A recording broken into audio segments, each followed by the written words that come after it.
Hello बच्चों, कैसे हो आप सब। आज की रीजनिंग की क्लास में हम चर्चा करेंगे वर्णमाला श्रृंखला पर। वर्णमाला हम जानते हैं बच्चों, अंग्रेजी की कितनी वर्णमाला होती हैं? कितने वर्ण होते हैं अंग्रेजी की वर्णमाला में? 26। वेरी गुड, ए से जेड तक। अब यहाँ पर जो वर्णमाला श्रृंखला के प्रश्न हैं वो मुख्यतः 3 प्रकार के आते हैं। एक एक करके उन्हें देख लेते हैं। सबसे पहला है अंग्रेजी वर्णमाला क्रम पर आधारित, यानी कि यहाँ पर जो वर्णमाला के वर्ण हैं वो आरोही क्रम में होते हैं। एक उदाहरण से इसको हम समझ लेते हैं। A B D E F H I J K, प्रश्न चिन्ह, यानी कि यहाँ हमें उत्तर खोजना है। S T U V W x.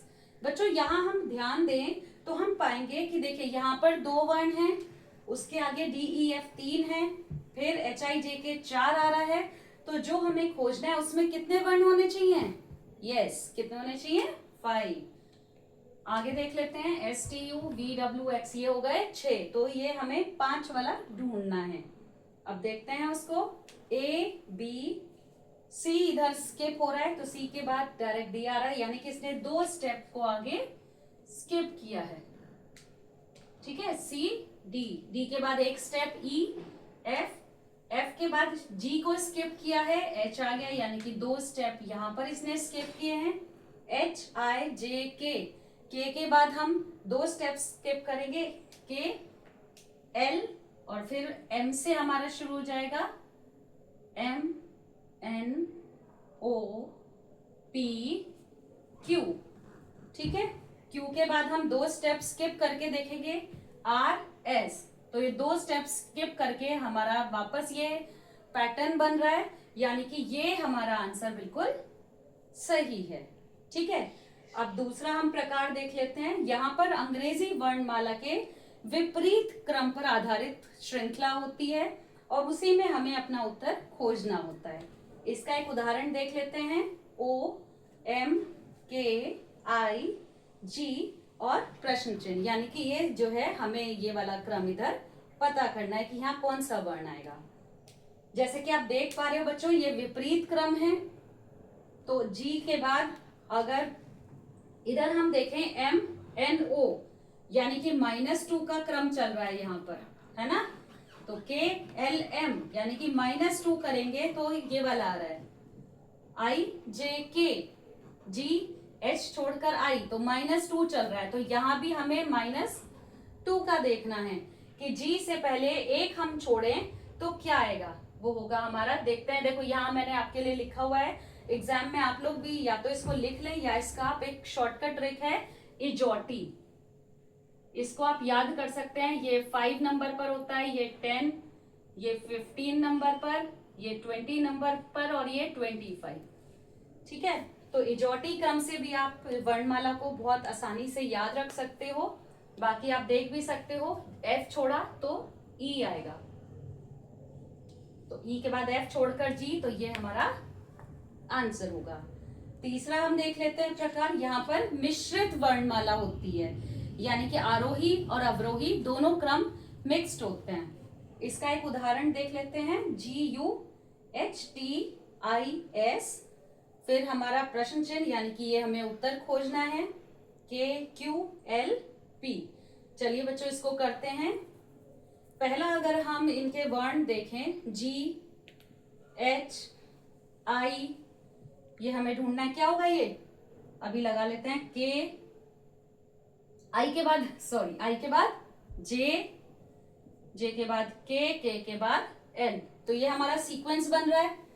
यहां पर हम देखें यू टी, ये जो है अवरोही क्रम है, हमारा विपरीत क्रम चल रहा है, तो यहां हम इधर से भी इसको चला सकते हैं। पी क्यू आर, तो इधर आएगा हमारा आर। एस टी यू, तो हमारा आंसर आ जाएगा इसका जे आर। इन्हीं पर आधारित कुछ और अभ्यास प्रश्न कर लेते हैं, जिससे कि हमारी वर्णमाला श्रृंखला की समझ और सुदृढ़ हो पाए। चलिए बच्चों और प्रश्न करते हैं इसके। चलिए बच्चों, अब हम कुछ प्रश्न अभ्यास के कर लेते हैं वर्णमाला श्रृंखला के आधार पर। तो पहला है हमारा ए डी आई पी और प्रश्नवाचक चिन्ह, यानी कि ये हमें खोजना है। तो यहां हम देखेंगे ए से डी तक कितने स्टेप्स आगे ये बढ़ा है, 1 2 3, 3 स्टेप ये आगे बढ़ा है। हम इसको +3 लिख सकते हैं। डी से हम आई को देखते हैं, कितना इसने आगे स्किप करा है, 1 2 3 4 5, यहाँ पर 5 स्टेप्स ये आगे बढ़ा है। आई से हम अगर पी की बात करें, 1 2 3 4 5 6 7, यहाँ पर ये 7 स्टेप्स आगे बढ़ा है। अब बच्चों यहाँ पर हम अगर ये देखकर इसके बारे में सोचें तो हमें पता चलेगा कि ये आरोही क्रम है और 3 5 7 स्टेप्स आगे बढ़ रहा है। तो अगला कितने स्टेप्स आगे बढ़ेगा, वेरी गुड, 9 स्टेप ये आगे बढ़ेगा। तो देख लेते हैं, 1 2 3 4 5 6 7 8 9, तो आंसर आ जाएगा हमारा Y, ये हमारा आंसर आ जाएगा। अगला क्वेश्चन देख लेते हैं बच्चों, XYZ CBA UVWF, फिर यहाँ पर एक प्रश्नवाचक चिन्ह है जिसका हमें आंसर ढूंढना है D। यहाँ पर अगर हम इस प्रश्न को गौर से देखें बच्चों तो हम पाएंगे कि ये हमारा आरोही क्रम है, XYZ UVW, तो ये आरोही क्रम में चल रहा है, यानी कि एक ग्रुप और दूसरा छोड़ के तीसरे वाला पैटर्न जो है ये आरोही क्रम में चल रहे हैं। पर इसको अगर हम देखें तो ये CBA ये अवरोही क्रम में है ना, ABC इधर से आता है। तो इसको हमें इसके साथ रिलेट करना है कि क्या पैटर्न बन रहा है। तो CBA और इधर क्या हो जाएगा, D, क्या आएगा बच्चों यहाँ, E, वेरी गुड, DEF, तो E हमारा आंसर आ जाएगा। अगला क्वेश्चन देखते हैं बच्चों, BMOEOQHQS और आगे प्रश्नवाचक चिन्ह, यानी कि यहाँ पर हमें उत्तर ढूंढना है। अब यहाँ पर हम देखते हैं बच्चों, ये BM का O के साथ हमें कोई अभी रिलेशन नहीं समझ में आ रहा है, क्योंकि ये O इधर भी रिपीट हो रहा है। तो इसमें हम क्या करेंगे, हम पहले जो वर्ण है इनमें पैटर्न ढूंढने की कोशिश करेंगे। B को अगर हम E के साथ रिलेट करें, B C D E, यानी कि 3 स्टेप ये आगे जा रहा है, इधर ये 3 स्टेप आगे जा रहा है। E के बाद F G H, ये भी 3 स्टेप आगे जा रहा है, ठीक है। दूसरा देख लेते हैं, M के बाद N O, M जो है ये 2 स्टेप आगे जा रहा है, +2, O के बाद P Q, ये भी 2 स्टेप आगे जा रहे हैं, ठीक है। तीसरा देखते हैं O Q और S में, तो O P Q, यहां पर भी ये 2 स्टेप आगे चल रहा है। Q के बाद R छोड़ के S, यहां पर भी ये कितने स्टेप आगे चला, 2। तो अब हमें इन तीनों में एक पैटर्न पता चल गया, हम अपना आंसर निकाल सकते हैं। चलिए ढूंढते हैं इसको। तो 3 स्टेप में पहला वाला आएगा, H के बाद I J K, ठीक है। सेकंड में हमें 2 स्टेप आगे बढ़ना है, Q के बाद R S, और थर्ड वाले में भी हमें 2 स्टेप आगे बढ़ना है, S के बाद T छोड़कर U, तो K S U हमारा आंसर आ जाएगा। अगला प्रश्न देखते हैं बच्चों, BEHKN, तो हम देख रहे हैं ये आरोही क्रम है, ठीक है। अब इनमें देख लेते हैं कितना पैटर्न में कितना स्किप किया हुआ है। B के बाद CDE, 3 स्टेप स्किप करे हैं। E से H को अगर हमें देखना है, 1 2 3, ये भी 3 स्टेप स्किप करे हैं। H को K से देखते हैं, 1 2 3, 3 स्टेप स्किप करे हैं। K से N को देखते हैं, 1 2 3, 3 स्टेप स्किप करे हैं। तो आंसर जो है वो कितने स्टेप स्किप करेगा, वेरी गुड, 3 स्टेप स्किप करेगा। तो हम आंसर निकालेंगे N के बाद 1 2 3, क्या आ जाएगा, Q, तो Q हमारा आंसर है। अगला प्रश्न देखो बच्चों, BCFGJKNORS, और जो हमें आंसर निकालना है, ठीक है। यहां भी हम देखें तो सब आरोही क्रम में है।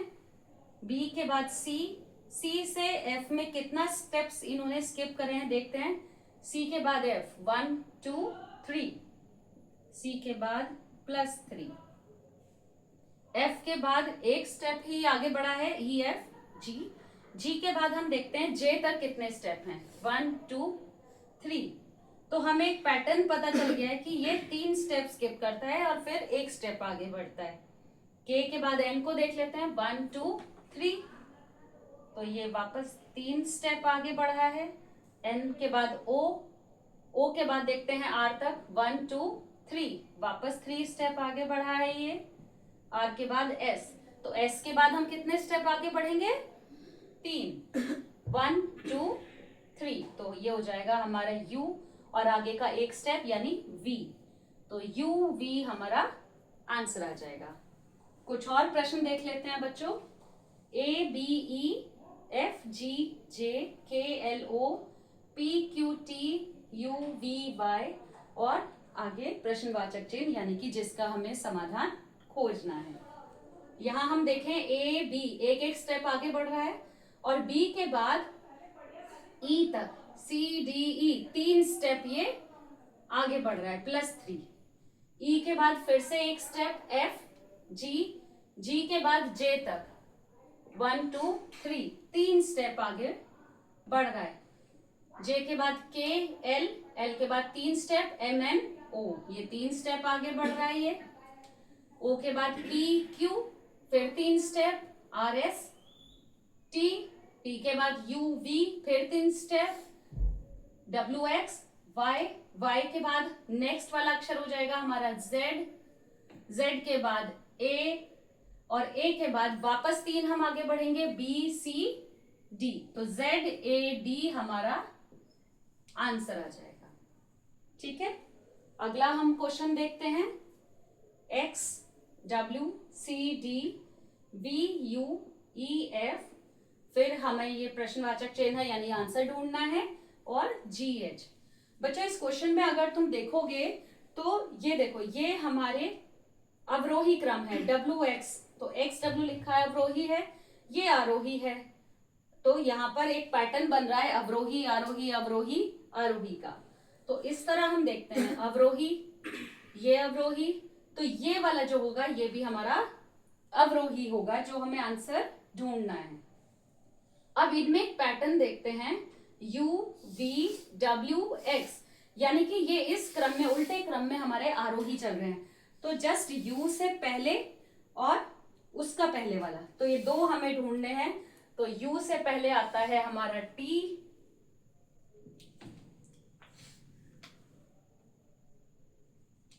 और T से पहले आता है हमारा S, तो T S हमारा इसका सॉल्यूशन हो जाएगा बच्चों।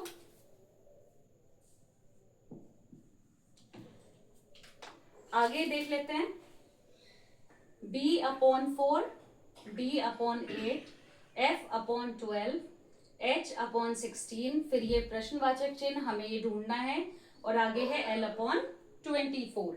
तो यहां पर हम देखेंगे B और D में 2 स्टेप आगे बढ़ रहा है। B के बाद C छोड़कर D, E छोड़कर F, G छोड़कर H, तो H के बाद एक I छोड़कर J अपॉन J के बाद एक 2 स्टेप आगे बढ़े K L।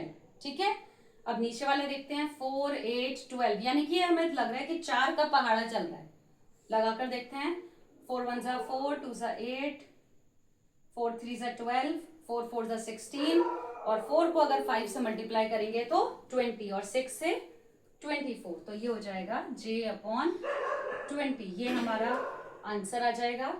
अगला प्रश्न देखते हैं Z X U Q L और ये हमें ढूंढना है। यहाँ पर हम देखें तो ये हमारा अवरोही क्रम है।